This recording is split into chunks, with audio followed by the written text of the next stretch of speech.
Meine Lieben, das ist keine Pizza, sondern ein super leckerer Rhabarber-Käsekuchen.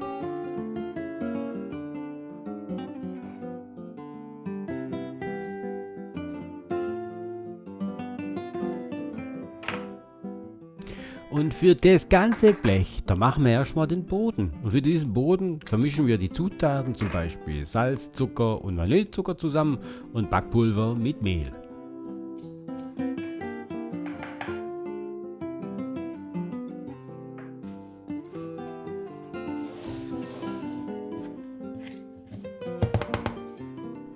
Als nächstes geben wir Butter in eine Schüssel und schlagen sie cremig auf.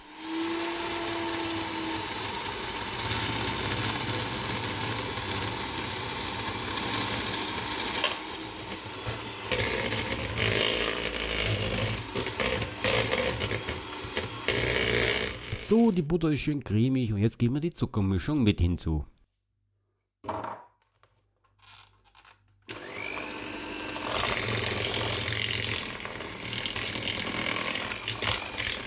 Das Ganze schon ein paar Minuten lang durchrühren. Die weiteren Zutaten sind zum Beispiel 2 Eier und Mehl. Zuerst fangen wir mit den 2 Eiern an und geben die gleich mal hinzu und rühren wieder kräftig durch.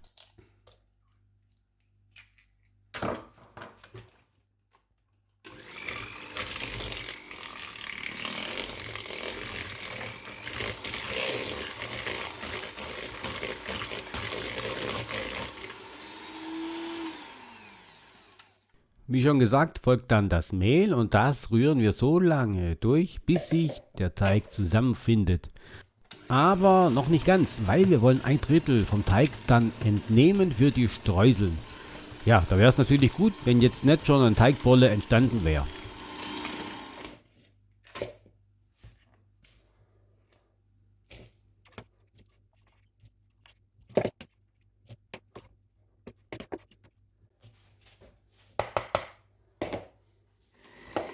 So, den Teig für den Boden, den rühren wir dann weiter durch und nehmen dann die Hand dazu und bilden dann eine Kugel daraus.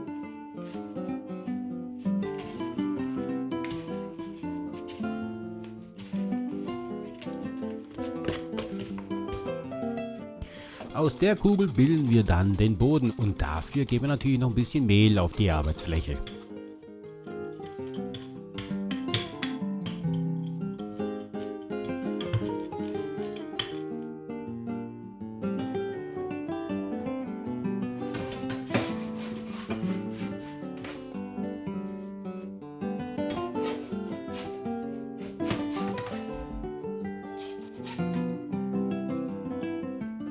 So, das Backblech wäre vorbereitet. Jetzt gehen wir an die Füllung und dazu vermischen wir Vanillezucker mit Zucker und schlagen weiche Butter cremig auf.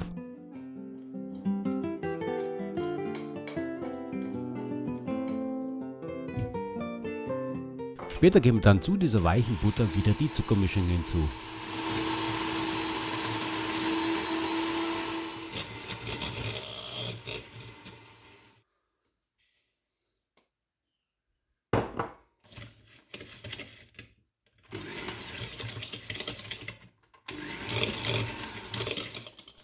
So, jetzt kommen die Eier ins Spiel, und zwar 4 Stück. Die geben wir schrittweise hinzu und mixen zwischendurch immer kräftig durch das Ganze.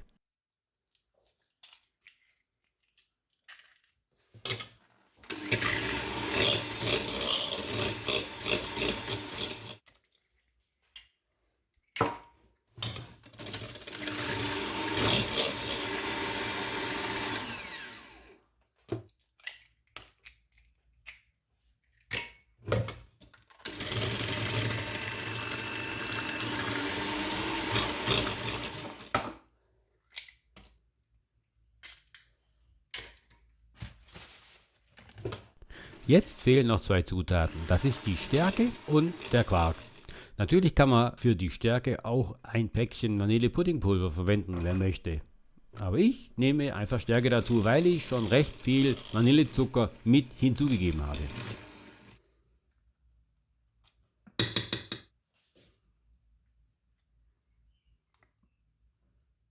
Als Quark verwende ich hier Magerquark, aber natürlich könnt ihr auch einen fetteren Magerquark verwenden, wie ihr wollt.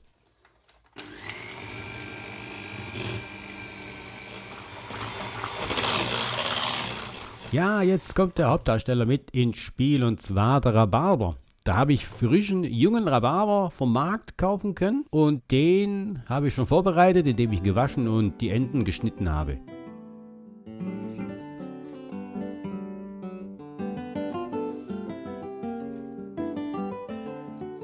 Eventuell sind auch noch diese holzigen Fasern vorhanden, die entferne ich natürlich auch noch.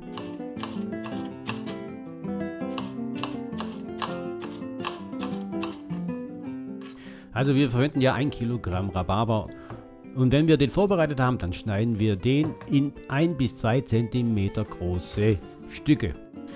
Und diesen Rhabarber, den geben wir nachher auf die Käsefüllung drauf. Und damit dieser Rhabarber nachher einen super Geschmack hat, nicht zu bitter, gebe ich jetzt noch Zucker zum Rhabarber hinzu.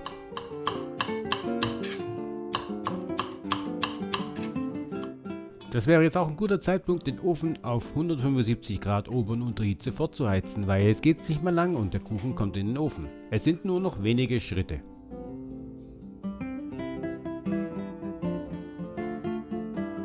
Ein Schritt davon ist jetzt die Füllung auf den Boden draufzugeben und glatt zu streichen.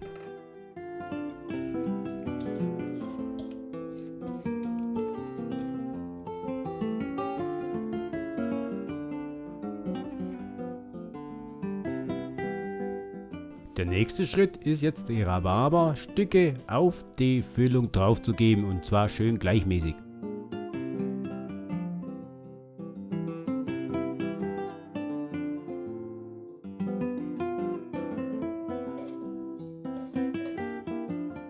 Und der letzte Schritt ist dann noch die Streuseln draufzugeben. Wir haben ja nochmal den Teig übrig mit den Streuseln, die wir vorher beiseite gestellt haben. Die verteilen wir jetzt schön gleichmäßig auf den Kuchen.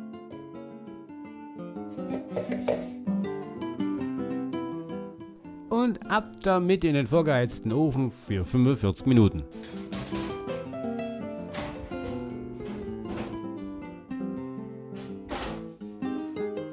Und nach der Zeit schalten wir den Ofen aus und öffnen die Ofentüre für einen Spalt weit, für 30 Minuten. Erst nach der Zeit holen wir den Kuchen dann komplett aus dem Ofen heraus.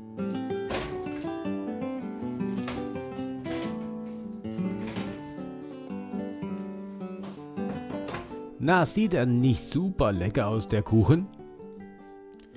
Die Rhabarberstücke sind super zu sehen und das wollte ich. Also ich wollte nicht einfach nur eine Oberfläche mit nur Streuseln, sondern ich wollte eine gute Mischung zwischen Streuseln und Rhabarberstücke haben.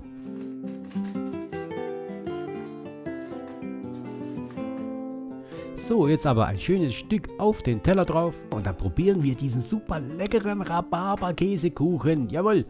Also meine Freunde, ich hoffe, ihr backt diesen super leckeren Kuchen mal nach und berichtet mir, wie er geworden ist. Ich würde mich natürlich freuen, wenn ihr bei der nächsten Folge wieder mit dabei seid. Ich sage Tschüss, bis zum nächsten Mal, meine Lieben. Bleibt gesund und bleibt am Ball.